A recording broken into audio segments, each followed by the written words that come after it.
এখনো কাবা ঘরে আপনি গিয়ে দেখেন আব্দুর রহমান সুদাইসি সহ অসংখ্য আলেমের পিছনে আল্লাহ আমারে নামাজ পড়ার তৌফিক দিলেন। সম্মান কত! বাংলাদেশে হুজুর যখন একজন বলে, হুজুর হুজুর কি খবর, হুজুর কি খবর, এমনি জিগায়, এমন লোক আছে না নাই? হুজুর দেখলে টেরা চোখে চায়, এরকম আছে না নাই? ভিতরে ঝামেলা, ভিতরে শয়তানি। সব শয়তানের দল। কার দল? উলাইকা হিজবুশ শাইতান। হুজুর দেখলে তো চুলকানি কেন? হুজুরের ভালো অবস্থান দেখতে পেলেন, হুজুর এত টাকা দিয়ে কি করে, এত দামি গাড়ি দেখে। হুজুর থাকবে বেড়াবিতে, হুজুর এতিমখানা দিয়ে কালেকশন করে ফেলবে। চিন্তাগুলো কি ঢুকছে দেখেন।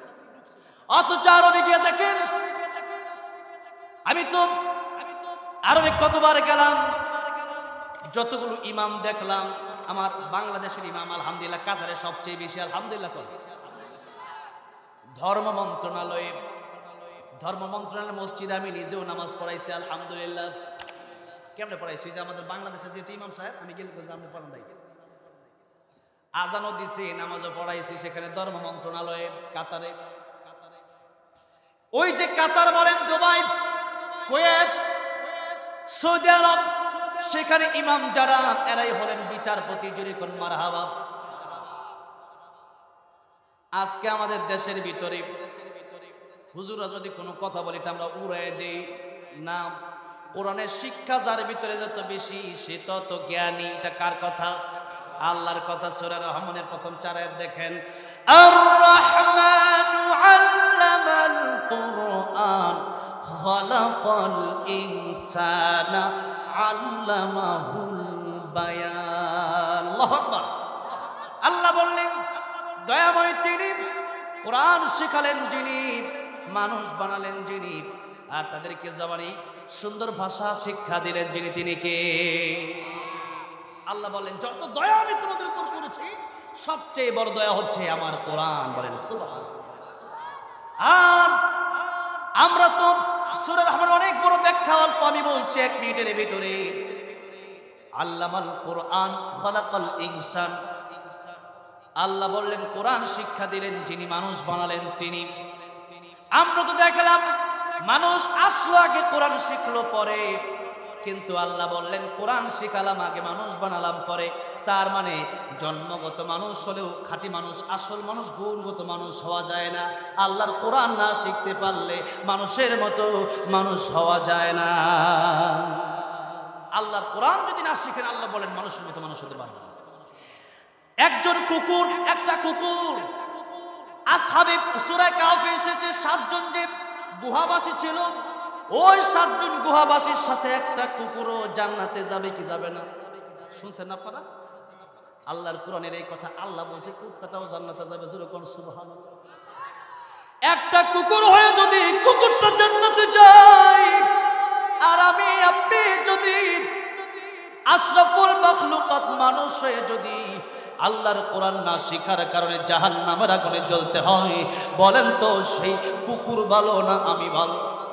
সেই কুকুরটা ভালো। একটু আগে বললাম মানুষ হইল ফেরেশতার চেয়ে দামি, ওইটাও কার কথা? ওইটাও আল্লাহর কথা। তাইলে আল্লাহর কথা আবার 2 রকম হয় কেমনে? এক জায়গায় ওয়ালা কদ কাররামনা বানি আদম, এটা হইল একটা। আরেক জায়গায় কয় আল্লাহ উলাইকা কাল আনআমি বাল হুম আদল। এক জায়গায় কয় ফেরেশতার চেয়ে দামি, আরেক জায়গায় বললেন মানুষ কুকুরের চাইতে নিকৃষ্ট। আল্লাহর কথা তো 2 রকম হতে পারে না। আল্লাহর কথা যদি 2 রকম না হয়, তাহলে আমরা বোঝার ভুল। আমরা অনেকেই বুঝি না, এই জন্য মনে করি ওই জায়গায় এটা, এই জায়গায় এটা, কেমনে কি।